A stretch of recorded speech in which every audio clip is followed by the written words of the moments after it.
Jericho Rosales, ayaw na talagang pakawalan si Janine. Ipinagmamalaki nga niya na lagi talaga silang magkasama ni Nini. Hindi lang daw lahat pinapakita nila sa social media. Ganon din si Janine, sobra din ang pagmamalaki na naging boyfriend niya si Jericho Rosales. Kilig na kilig siya talaga pag si Jericho ang tinatanong sa kanya. Naalala ko pa nga nung nakaraang buwan sa interview ni Janine, tinanong siya kung ilang buwan na sila ni Eko, sabay sabi, "Asan ka na, Jericho?" Natakot sumagot si Nini kasi mabubuking din na mabilis niyang sinagot si Eko.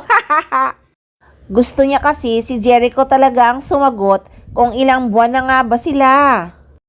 At ngayon ko nga lang din nalaman nung nakabikini pala si Janine sa sinila ni Eko sa seryeng Lavender Fields, hindi pa daw pala sila close no ni Eko.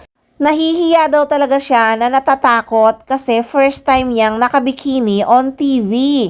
Okay lang daw mga pictorial kasi komportable na siya sa mga kasama niya. Pero sa shooting on TV, sobra daw talaga siyang nahihiya. Kaso nga, siya si Iris Benavides, kaya talagang binigyan niya ng justice at pinaghandaan naman daw niya talaga yon. Kaya kahit nga gutom na daw siya sa taping na yon ay tiniis talaga niya. Kumain lang siya ng chocolate bar na favorite niya para lang daw maging look good siya sa scene na yon.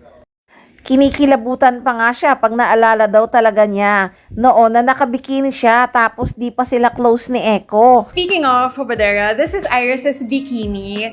I chose the Iris bikini myself kasi kinakabahan talaga ako mag-bikini sa TV. I've never worn a bikini on TV. And it's super intimidating kasi, ay, nakakatakot. I'm getting flashbacks. Kinikilabutan ako. And this was like, parang first taping day ko, second taping day ko. And first taping day ko to with Jericho. And then nagbikini na ako agad. Tapos may kiss pa agad. Tapos di pa kami close, syempre. Pero at least nabigyan niya ng justice yon. Pagkaganda-ganda niya sa scene na yon, kitang-kita nga na di siya komportable sa kissing scene nila ni Eko. Pero matatawa ka kay Nini, hindi marunong makipag-kissing scene. Kahit nga sa bed scene nila ni Eko, hindi talaga siya marunong. Si Eko na lang ang nagdala. Pero naalala ko yung second scene na bed scene nila na kinilig ang mga fans. Sure yun, sila na ni Eko. Kaya naman komportable na si Nini sa kissing scene nila. Kilig na lang talaga ang mga fans.